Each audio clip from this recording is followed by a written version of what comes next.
प्रेम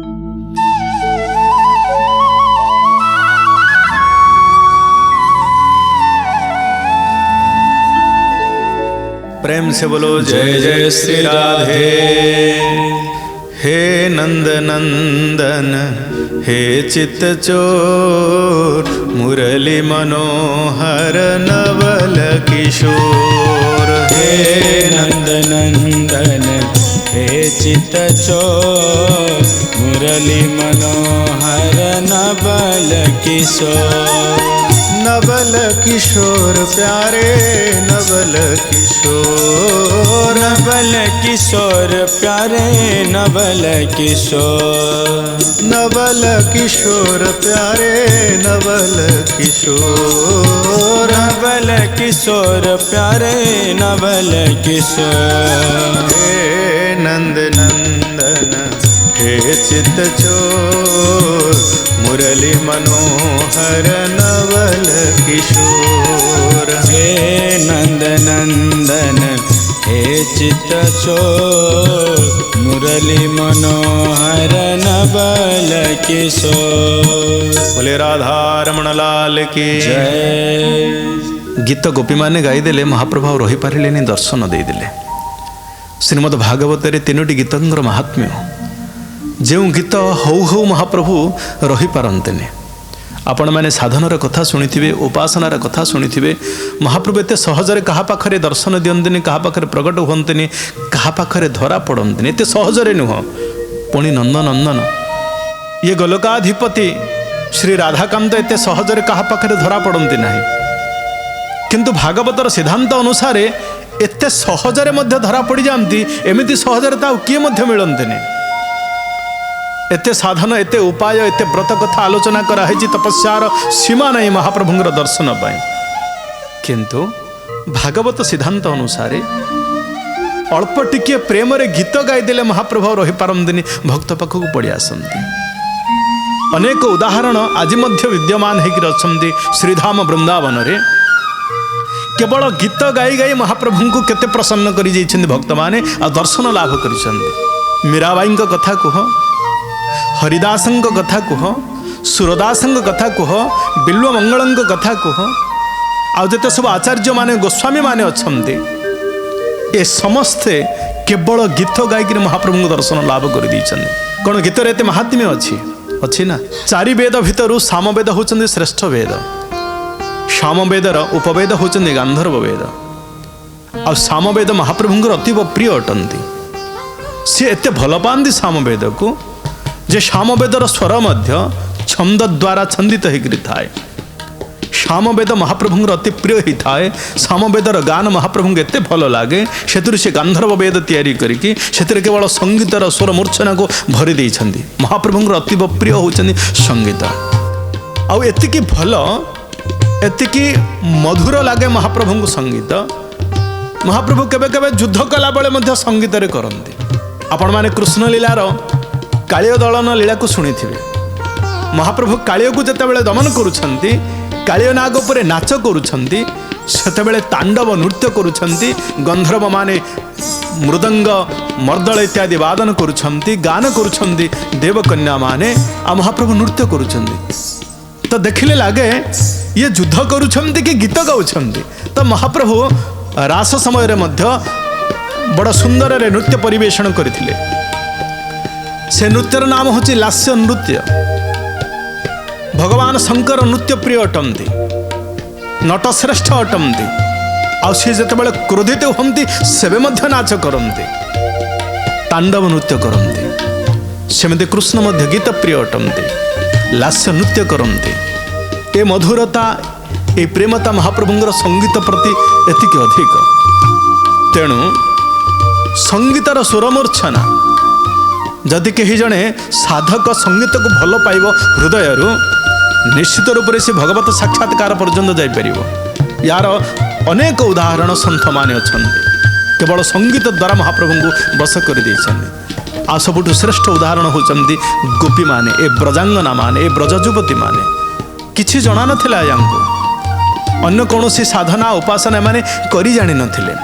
रात्रि रात्रि पर्यंत गृह कार्य लिप्त होकर रही, किंतु मुखरे महाप्रभु श्रीकृष्णଙ୍କର समस्त लीला को बाल्य लीला को गान करुले संगीत माध्यम आउ अंतिम पर्यायर जितेबाला समय आसला महाप्रभु सहित एकांत मिलनर महारासर समय आसला सेतेबेले अंतर्ध्यान हो जाइछन्ति महाप्रभु दूरे जाइछन्ति टिके अभिमान को दूर करने गोपी मानकर आ महाप्रभु को पुनः प्रकट करने गोपी माने अस्त्र रूप में प्रयोग कले गीत को संगीत को जहाँ गोपी गीत अटे संगीत साधारण नुह निवेदन रहिब समस्त को संगीतर मर्यादा को रक्षा करने उचित अटे संगीत केवल महाप्रभु उद्देश्य रे तैयारी होइछन्ति तांको पाई संगीत तांको उद्देश्य समर्पित होबा उचित या नहले जो माने संगीत रे प्रवेश करती आमर ज्योतिष शास्त्र सिद्धांत अच्छी संगीत भल लगुवा लोकों उपरे शुक्र ग्रहंकर प्रभाव टी अधिक थाए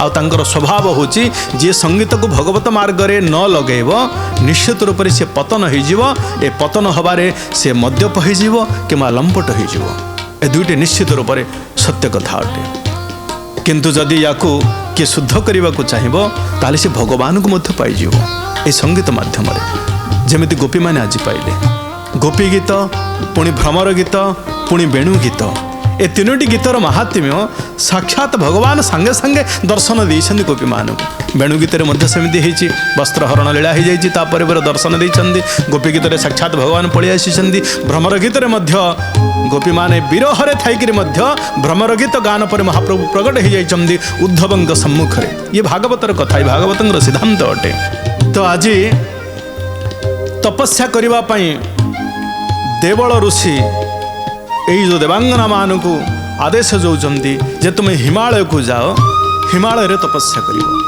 तपस्यार जननी हिमालय किंतु यांको तपस्यार जगह कहीं बछागला कहीं नारायण इच्छा कले ये जगार मु बसिक तपस्या करी नारायण इच्छा है मु एकांत रही आदर्श पाई जगत को शिक्षा देवाई तपस्यार महत्व को बुझेबाई प्रत्येक मनुष्य जे तपस्या करके ऊर्ध्व को आसी जमी आम पूर्व आलोचना करुले पूर्व अध्याय मानक स्वर्ण जमी सुना जमी अग्नि रे तापित हवा द्वारा निजर कांति को आहरी बढ़े दे थाए निजर शोभा को से बढ़े दे थाए से आहरी सुंदर हो जाए थाए ठीक से प्रकार जो मनुष्य तपस्या मार्ग देखिए आसी तपस्या कले कष्ट को सहजरे स्वीकार करवा प्रत्येक परिस्थिति को अनुकूल हो कि प्रतिकूल हो कर्मर फल बोली विचार करी ताकू सह्य करिबा जे तपस्या मार्ग देखिए आसी निश्चित रूप से धैर्यवान हम आओ जीवन में सफलता लाभ करिब सफलता कहले निजर लक्ष्य को से प्राप्त हम नारायण ए आदर्श को प्रतिष्ठा करने विचार कले मु तपस्या करी जगह बाछिले कौटी तपस्या करी बोली आओ 14 भुवन अच्छी किंतु करुणा महाप्रभुंकर एते कौ भुवन को बाछिले महाप्रभु ए पृथ्वी को बाछिले ए भूलोक को बाछिले ए भूलोक अधुना उत्तराखंड राज्य अवस्थित जहाँ को आम बद्रीनाथ कहूँ केदारनाथ धाम कहूँ ज्योतिर्लिंग अच्छा महाप्रभु से धाम को हिमालयर श्रेष्ठ जगह बोली बछा होची से जगह को महाप्रभु श्रीमन नारायण बाछिले जे यही जगार रहीकि मु तपस्या करी कहीं ना वर्तमान सीना पर्यटन इत्यादि जगह हो गला बोली बहुत लोकंर समागम होची किंतु प्रकृत में दर्शनीय जगह सेटा नुह तपस्यार जगह सेटा सेठी कौन प्रकार सुख भोगर इच्छा नहीं करी से जगह को जीवा उचित नुहे से जगार भोग करी जाकि बुलिक देखेबे टंका पैसा अच्छी खर्च करी कौन आनंद पाइबे एमती उद्देश्य कहीं जावा उचित नुह केवल तपस्या करने जीवन एकांतिक लाभ प्राप्त करने से क्षेत्र को जावा उचित अटे तपस्यार ऊर्जा से भरी होकर अच्छी अनेक भारतीय सन्थ सनातन संस्कृति जो मैंने पूर्वर भरी पड़ी होकर अच्छा समस्ते से जगार तपस्या कर समस्त तपर ऊर्जा से विद्यमान होकर अच्छा से शांत जगह आउ कौटे ना पृथ्वी पृष्ठ जहाँ हिमालय अच्छी पुणे अनेक शास्त्र जमीक कालिदासंकर जो काव्य अच्छी कुमार संभव से शास्त्र रे हिमालय को पृथ्वीर मेरुदंड बोली कहुच हिमालय सबुठी गौरव अटंती हिमालय भारतर सबुठारु मर्यादा जगह अटंती ए हिमालय को नारायण बाछिले आ से पृष्ठ रे निवास करिकी तपस्या करने को इच्छा कले तपस्या कले मध्य किसी दिन तपस्या पर लक्ष्मी तांको संधान करिसेंती खोजी छंती कथा तो बड़ सुंदर अटे आ महाप्रभुंर इच्छा मध्य कारण आम समस्ते जाना उचित जे बद्रीनाथ धाम कहीं प्रतिष्ठा होती नारायणकर कहानी कौन तपस्यार महत्व कौन नारायण इच्छा कले तपस्या करने आ से जगह जाकर तपस्या कले क्या किसी कही ना वैकुंठर पलि आसी किसी दिन व्यतीत होगला महालक्ष्मी टिके विचलित हेले कारण महाप्रभुंर तो एमती लीला चली थाए सब बेले कौ भक्त गोटे डाक से भक्तर इच्छा पूर्ण करने भगवान अवतार होकर पलि आसवे सबु समय लक्ष्मी को कहवाक अवसर पाते ना आज सेमती आ महालक्ष्मी को सी कहीपारि ना जे कौन करी आठिक जीवी केमी तपस्या करेंगे विषय किसी संधान ना महालक्ष्मी पाखरे नारायण किसी न कहीकि महालक्ष्मी को पलि आसी लक्ष्मी अनेक दिन पर महाप्रभु को खोजिले कहले सब बेले तो जाऊे भक्त मानकर इच्छा पूर्ण करके लीला करके फेरी पलि आसती अनेक दिन है महाप्रभु जाइए आसी ना पाखापाखि 6 मास है कुआड़े गले महाप्रभु यहीपटे देवर्षि भितर जहाँकर नाम अग्रगण्य अटे आमे समस्ते जानती आ ज्ञान रे जे पुष्ट अटंती भक्त मध्य जे श्रेष्ठ अटंती निरंतर भाव अखंड भाव जहाँकर जिह्वा केबे हेले भगवत नाम उच्चारण रहित हुए ना ध्यान देखिए शुणु एमती भी अच्छा सन्थ निरंतर अखंड भाव जिह्वारे भगवान नाम नौथिबे चिंता कले किए होइथिबे सी आम समस्त परिचित अटंती सी समस्ते जानती केही केही तांकु कलिहा नारद बोली कहती कली लगे दिखती बोली ये सब पुराणर कथा किंतु सत्य कथा यह नुह नारद शब्दर अर्थ नारम ददाति जह स नारद नार कहले ज्ञान अटे द कहले दान कहले दबा उद्देश्य कहुच्छी जे ज्ञान दान करती जे अज्ञान को दूर करती से नारद अर्थात ये गुरु उद्देश्य कहुच्छी नारद अन्य कहीं नुहति भगवान 24 अवतार भितर नारद गोटे अवतार अटंती अर्थात साक्षात नारायण अटंती पुनश्च गुरु रूप से सारा जगत भ्रमण करती आपण भागवतर कथार मध्य देखिए नारद जहाकू जहाकू भेट होती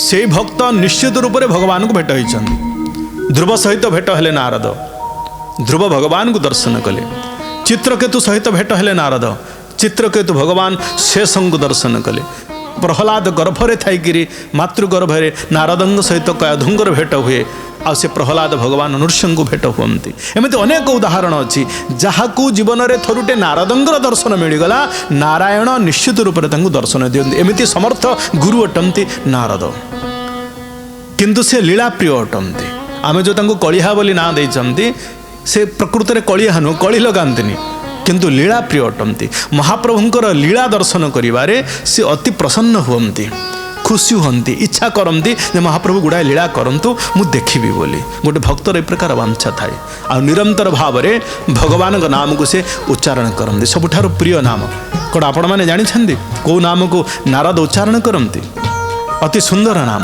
आसतु आमे मध्य से नाम को उच्चारण करिबा नारायण नारायण हरि हरि गोविंद नारायण नारायण नारायण हरि हरि गोविंद नारायण नारायण जय हो नारायण हरि हरि गोविंद नारायण नारायण नारायण हरि हरि गोविंद नारायण नारायण हरि नारायण हरि हरि हरि गोविंद नारायण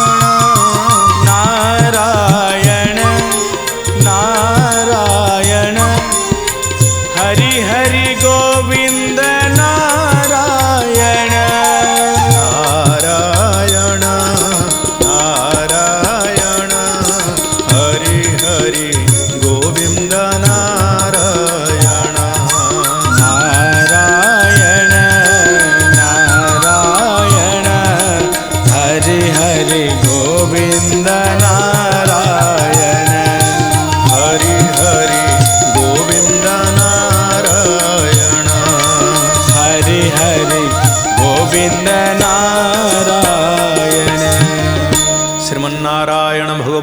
की जय।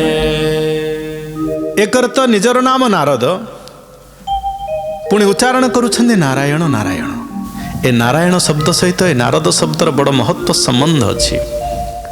नारद कहिले जे ज्ञान प्रदान करन्ति आउ नारायण कहिले जे ज्ञान स्वरूप अटन्ति। अर्थात निज हृदय सब ज्ञान स्वरूप को धारण करिकी से ही ज्ञान को जे समस्त पाखरे बांटती से होचंदी नारद। हृदय नारायण मुखरे नारायण ज्ञान स्वरूप नारायण को सब समय धारण करिकी जगह जगह के बुलिकी प्रत्येक जीवंकर मूढ़ता को हरण करती नारद। आज महाप्रभुंर लीला को दर्शन करने छल वैकुंठ को जावाक इच्छा कले आ पलि गले वैकुंठ को। आ नारद मध्य इमिति एक ध्वनि अटंती। नारद शब्दर जो जो जो विकासता अच्छे से कोटिकी जीवे समस्त उत्फुल्ल हो जाए समस्त को जना पड़ जे नारायण परम भक्त आसीगले बोली बड़ उच्चस्वर से भगवान नाम को गान करती। जो कथा भागवत तृतीय स्कंदे कपिल भगवान देवहूति को कहले उच्चे डाकिब कृष्ण नाम शुभिव सकल श्रवण। भगवान नाम को केबे हेले संकोचर सहित नबाकू हबनी उच्च स्वर रे भगवान नाम को नबाकू हब। नारायण नारायण गोविंद माधव हरि मुकुंद मुरारी बड़ उच्चरे प्रेम नबाकू हब। एक निज कर्ण को शुणा जाउथिबो द्वितीय रे अन्य मानक कान रे मध्य शुणा जिवो। काहे कि ना भगवान नाम अग्नि सदृश अटे जेमेति कि अनेक दिनरू मैला गदा होता पाल गदा होती किसी असना गदा होकर अच्छी छोटिया अग्नि संयोग करदे से सब भस्म हो जाए। ठीक से प्रकार अनेक जन्मर कर्मर फल जो राशि बा कर्म राशि जो संचित होकर आम हृदय भितर अच्छी समस्त आमर समस्त अच्छी ये समस्त पाप को नष्ट करने भगवत नाम गोटे यथेष्ट अटे। तेणु जगतर सबुठारु श्रेष्ठ काम सी कर दिए जे निजे भगवान नाम उच्चारण करके अन्य कर्ण पर्यंत से नाम को पहुँचाई दिए।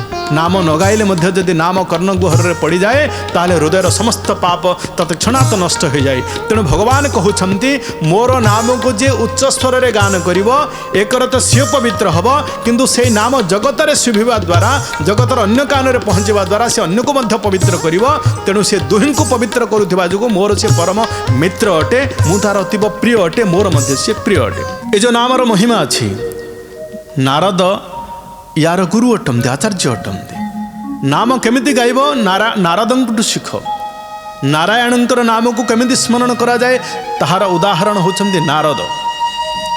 उच्च स्वर रे भगवान का नाम को गान करने को हब शुभिव सकल श्रवण समस्त को शुणा जावाक हब। आज नारद जेतेबेले वैकुंठ रे प्रवेश करुछंती भगवान के दर्शन पई नारायण नारायण कही कही प्रवेश कले लक्ष्मी को जना पड़गला नारद आसिले बोले। किंतु ये महामाया ये आदिशक्ति प्रकृति स्वरूपिणी भगवती लक्ष्मी यही कथार सूचना मध्य पाईगले जे निश्चित रूप से कौन गोटे लीला महाप्रभु करिसंती नहले नारद कहीं आसंते। कारण नारद अज्ञ नथिले आम भली अज्ञानी जीव नुहंती नारद जे सदा हृदय रे स्वयं प्रकाश भगवान श्री ज्ञान स्वरूप नारायण को धारण करिसंती पुणी निजे ज्ञानर भंडार अटंती। कौन सी एति अज्ञ थे जानी थे कि सब जानी किंतु लीला प्रिय अटंती। तेणु लीला को दर्शन कर इच्छा थी जो सी आज जाऊँ वैकुंठ लक्ष्मी जाणीगले नारद आसिले माने किसी गोटे घटना हो। नारद आसु आसु यथामान्य कले गृहस्थर जो व्यवहार रही देखो केटे सुंदर लक्ष्मी नारायण गृहस्थ पुराण आदि रे भूरी भूरी प्रशंसा कराई। जदि गृहस्थ हम लक्ष्मी नारायण परि हुआ बड़ सुंदर रे सेवा करते सन्थंगु महाप्रभु शिखे देइछन्ति। जेतेबेले महाप्रभु मध्य थांती वैकुंठ रे लक्ष्मी संगत रे नारद अनेक थर जाइछन्ति। प्रत्येक थर महाप्रभु स्वयं लक्ष्मी हस्त को धरिकी आसंती पाछोटी नियंती नारद को आ दंड प्रणाम करती। केबे केबे नारद चकित हो जाती हे त्रैलोकीनाथ हे त्रिभुवनर गोस्वामी हे महाप्रभु हे अखिलांड कोटि ब्रह्मांड नायक जार लोममूल कोटि कोटि ब्रह्मांड अच्छन्ति हे प्रभु अनंत हे अनादि आपण मते प्रणाम करुछन्ति। मु आपणकर सृष्टि मु आपणकर संतान गोटे साधारण जीव अटे आपण मते प्रणाम करुछन्ति। महाप्रभु हसी दियन्ति नाई नाई नारद मु कहीं आपण को प्रणाम करुछि आपण संत अटंती संत मोर जीवन अटे मु सन्थर हृदय अटे, सन्थ मोर हृदय अटे। मो गृहस्थ धर्म को धन्य करने आपण आज आसी मो गृह को। केते उदारता महाप्रभुंकर, केते भल पाती सी सन्थ भक्त प्रणाम करी जाते, नमस्कार करते। ये परा भगवान सबुठारु श्रेष्ठ, तथापि से नई जाती भक्त पाद तले। नीतिवाणी कहुई नम्रंती गुणिन जनाः नम्रंती फलिन वृक्षा। जो मान पाखे गुण भरी होकर थाए से नई जाती केमिति ना जेमिति गछरे फल हो गले गछ आपे आपे नई जाए। आउ को माने नंतिनी शुष्क काठम च मूर्खम च भग्नते न च नम्रते। सुखिला काठ भांगी जीव सीना केबे नई मनी, सेमते मूर्ख मध्य तले पड़गला पर्यंत मला पर्यंत सी केबे नईमार शिखिबनी। किंतु जे गुणी जहाँ पाखरे ज्ञान भरी होकर अच्छी से सब नम्र। सेमती महाप्रभु सबुठारु श्रेष्ठ होकर भक्त पाखरे नई जाते। ये तो महाप्रभुंकर महानता अटे। किंतु आज महाप्रभु नाहांती। महाप्रभुंठारु शिक्षा जो प्रकार पाई लक्ष्मी से शिक्षा को धारण करी आज समान प्रकार व्यवहार देखुंट नारदों प्रति। पाद धौत करदे, पाछटी नहीं बसैले। सन्थर जो मर्यादा अच्छी से मर्यादा को प्रदान कले। यपटे नारद मध्य कम नुहति, जेहेतु जगन्माता को मातृस्वरूप ये दर्शन करुँच तो निज मातृभाव प्रणाम कले, निजे पुत्र भाव तले बसिक माँ को प्रार्थना करुँच। समय है आज अध्याय को लक्ष्मी नारायण पाद पद्म अर्पण करी आसंता अध्याय को अपेक्षा करवा। आसंता अध्याय कथा को आम पुणी पुंखानुपुंख श्रवण करवा। एवं महाप्रभुंर दिव्य मंगल नाम को उच्चारण करी कथा को विश्राम देवा। हे नंद नंदन हे चित्त चोर मुरली मनोहर नवल किशोर। हे नंद नंदन हे चित्त चोर मुरली मनोहर नवल किशोर। नवल किशोर प्यारे नवल किशोर, नवल किशोर प्यारे नवल किशोर। हे नंद नंदन हे चित्त चोर मुरली मनोहर नवल किशोर। हे नंद नंदन हे चित्त चोर मुरली मनोहर नवल किशोर।